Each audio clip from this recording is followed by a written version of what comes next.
Hey there folks, my name is Peter and today we're talking. That's right folks, so my wife recently purchased a new vehicle and I wanted to take it upon myself to build her a vehicle EDC and have some components in there that are winter specific. Now if you saw my last video where I reviewed the Ryobi power snow shovel thrower thing, you can tell that winter is certainly upon us here in upstate New York. And as such, there's certain care that needs to be taken, especially in your vehicle, so that you're always prepared. Now my wife doesn't know about this kit yet. She's gonna watch this video like the rest of you. But my intention with this kit is to give her everything that she would need, whether I'm with her or not, to be able to stay comfortable and get home safely. Now for all the products that I'm gonna cover today, I'll have everything linked in the description below. You can buy it on Amazon. The channel gets a few cents every time you do that, and we really appreciate all of your support. Now I know a lot of you are waiting for my next Snap-on unboxing. I actually just got off the truck the other day, so I have one coming. I was able to pick up a couple hats and a few other things. So be sure to subscribe so you don't miss that video. But for now, let's get into my wife's vehicle EDC. Now I've tried to break up this kit into 4 primary categories. Number 1 is warmth and comfort. Number 2 is emergency and safety. Number 3 is survival and preparedness. And number 4 is winter specific tools. So these are the things that we're gonna put in there now, but we can take them out in the spring. Now, this may not be a true quote-unquote unboxing because I don't have the Amazon box right here in front of me, but I assure you this is an unboxing insofar as I just took everything out that I had purchased from Amazon and put it on my workbench. So we're gonna open it all together here today for the first time. But before we get into the 4 categories, let's look at the bag that we're gonna put all of this stuff in. So this bag is the Koskua. I'm not sure if I'm pronouncing that correctly. And the requirements that I had for the bag were that I didn't want it to be too big, right? I know if I give her I don't know, a 60-liter duffel bag, she's gonna say, EDC or not, this doesn't need to go with me everywhere.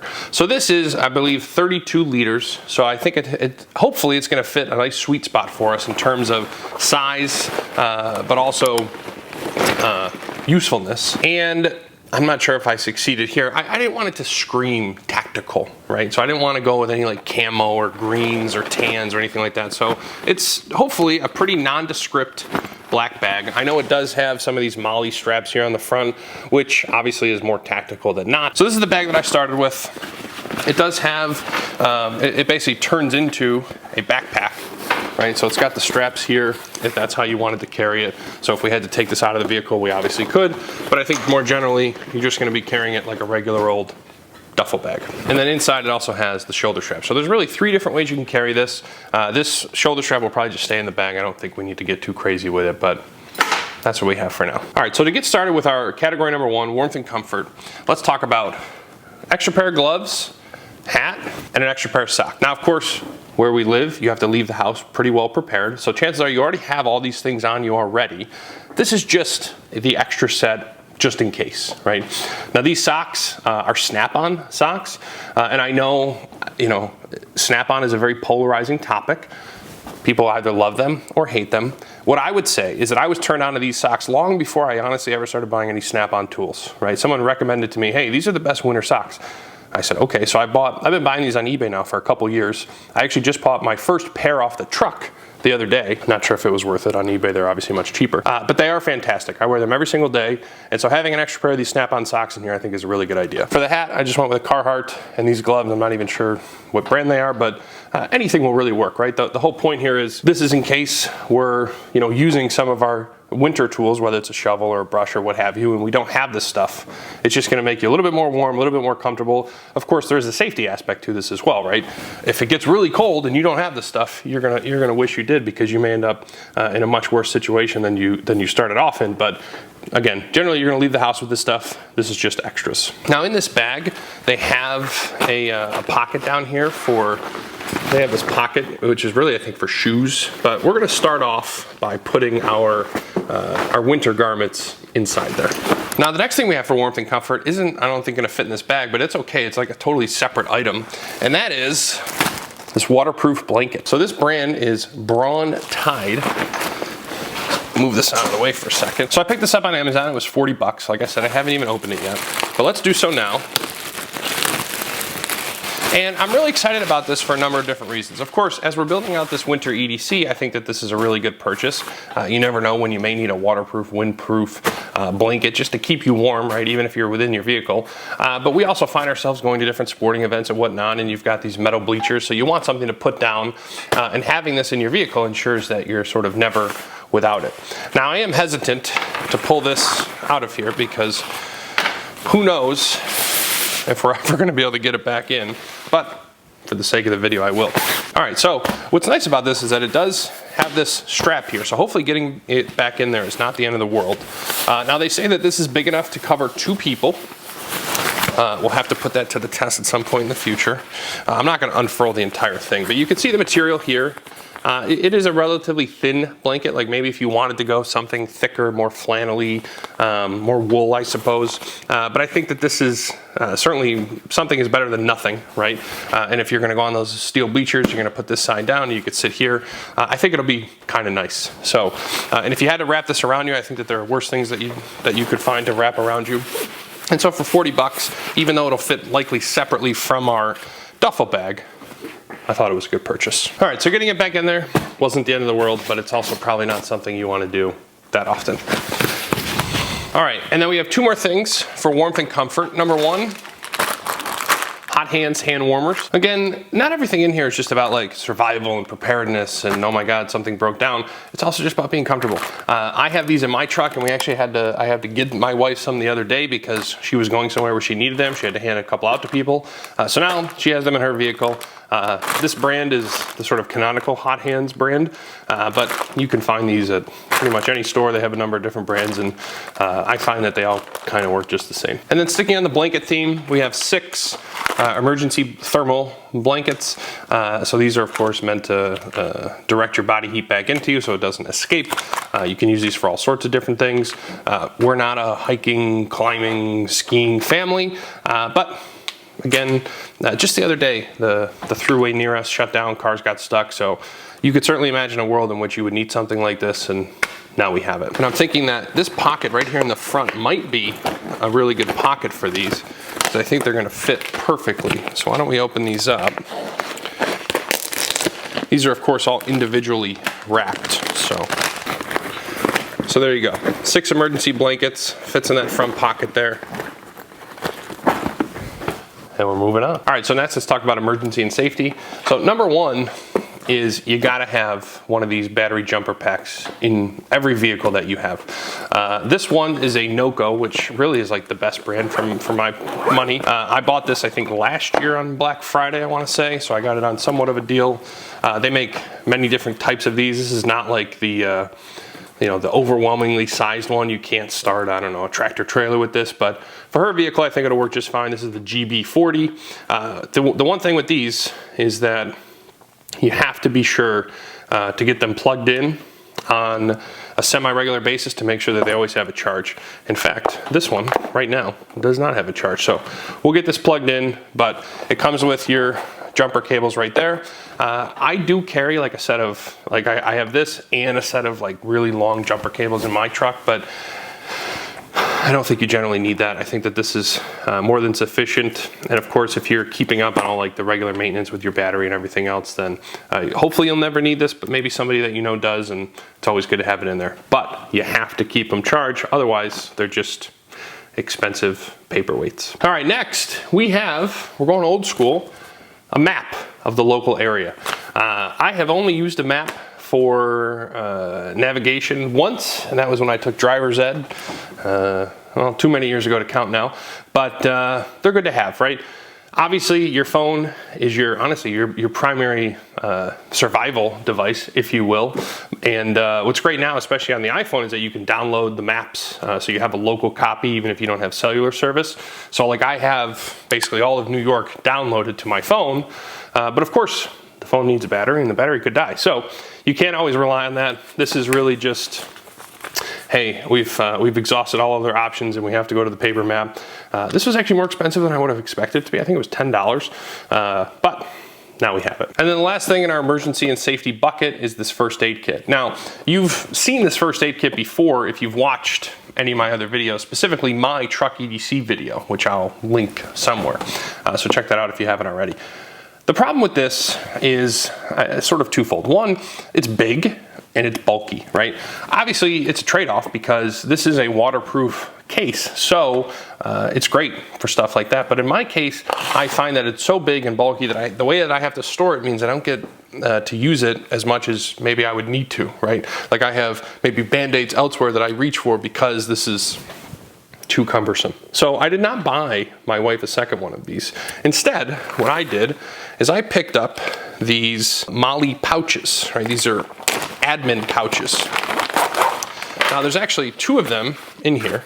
And the idea is that I'm gonna basically take this kit and break it down so that it fits in these 2 kits, and then I'll have one of these in my truck and she'll have one of these in her car. I may choose to pick up another one of these. This was a fantastic deal.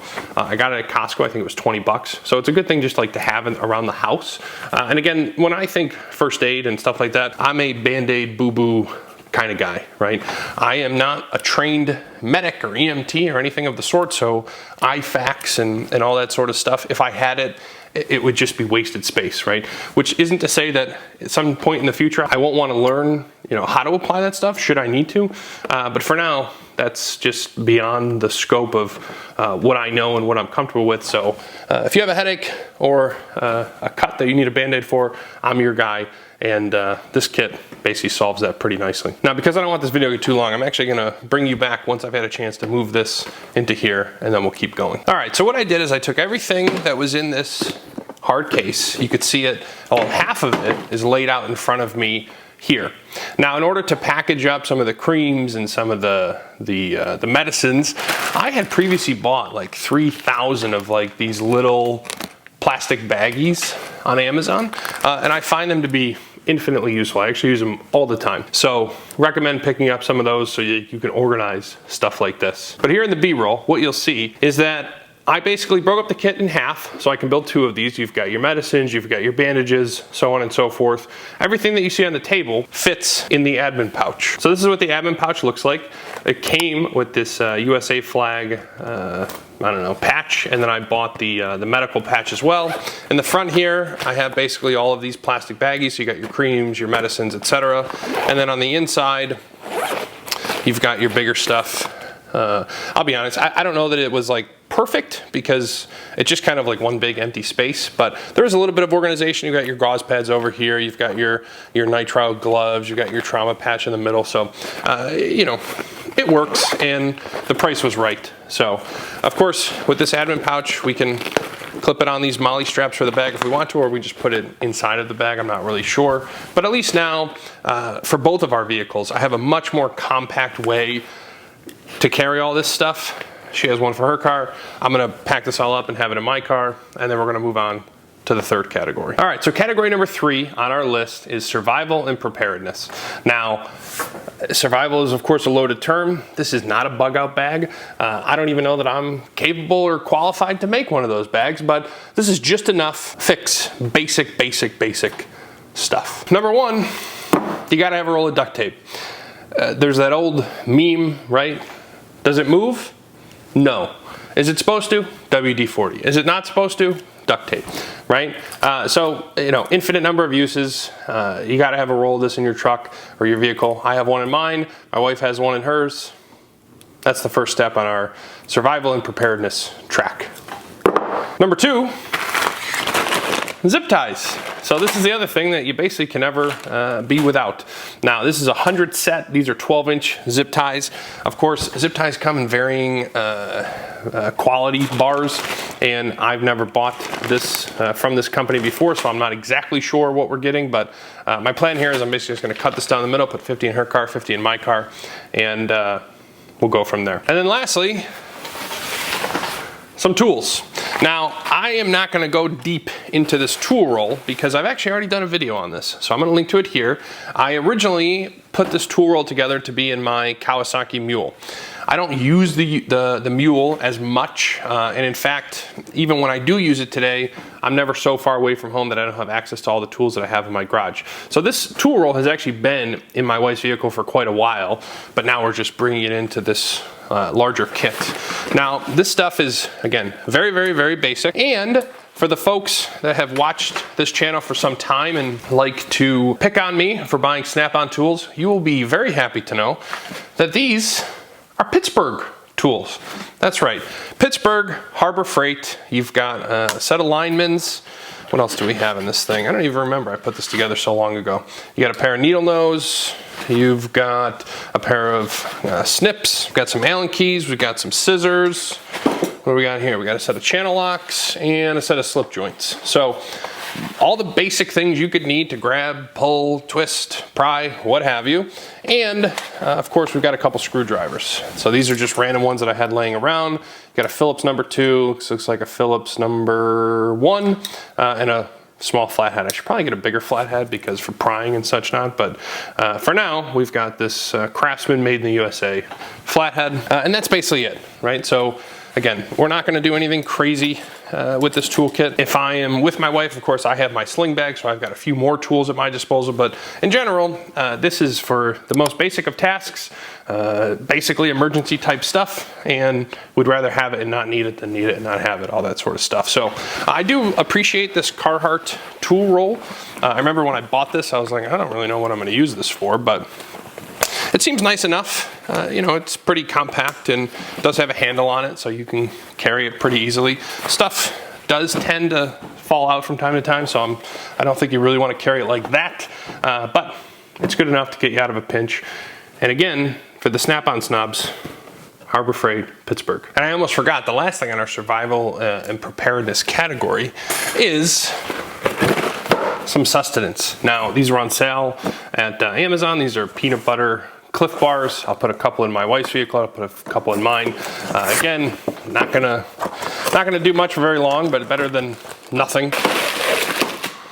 They look pretty good. All right, and then finally in our fourth category, this is winter specific.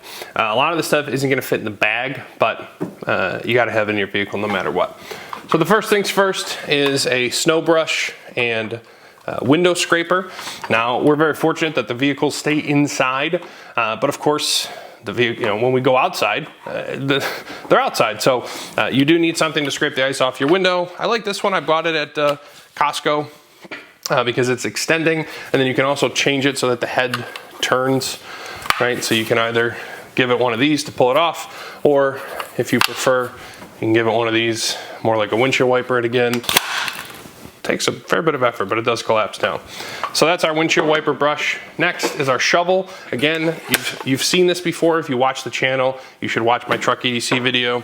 But this, another Costco find. I think I got 2 of these shovels for 20 bucks. So, I mean, listen, do you want to be out there shoveling at all when you're away from home? No. But if you have to be, something like this folds up pretty compact and could get you out of a situation if the need arises. In fact, we were just driving home the other night and we saw somebody had sort of gone off the road a little bit. They were out there shoveling, so you got to have stuff like this if you're in the winter weather. Next, this is maybe not so much winter specific, but certainly you're going to go through washer fluid a lot more in the winter than you would in the summer, and that's just an extra bottle of washer fluid. So this is just a Dr. Pepper bottle. I wrote the word washer fluid on this no less than 100 times so that people know not to drink this stuff, but that's exactly what it is, right? So if you run out and you're on the side of the road, you can fill up. It'll at least get you to where you have to be, and then you can take proper precautions. But I have run out of washer fluid in the past, so it's important that you have some on you. I also keep an extra pair of windshield wiper blades in my vehicle. Now, I don't have them in this video because the new car for my wife, I wasn't unable to find them as of yet, but when I do find them,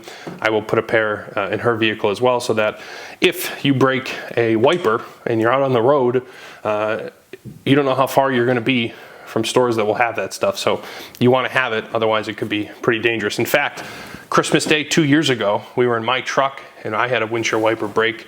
Luckily, it was unbelievable how close we were to an Advanced Auto Parts, so I was able to get a new one pretty quickly, but that's not always going to be the case, so I like to have extras of those as well. And then the last thing is kitty litter. This stuff is fantastic. If you get stuck, you put it on the tires, you put it around, it'll give you just enough grip to get you going. I'm not gonna do it necessarily in this video, but I just bought this bag, and what I'm gonna do is transfer it into a gallon storage bag, and then we're gonna double bag it because this stuff can get everywhere, which is why you need something that's resealable. So, you've got your jumper pack, you can start your car, you can shovel yourself out, you can brush yourself off, you can give yourself some traction if you need it. You have enough to get home, which again is the whole point of what we're trying to accomplish here. So that's gonna do it for today's video, folks. What do you think I missed? What should I be adding to this kit? What do you think is just redundant or overkill and I don't need it at all? Let me know in the comments down below. Be sure to like, comment, and subscribe. And I'll see you on the very next video.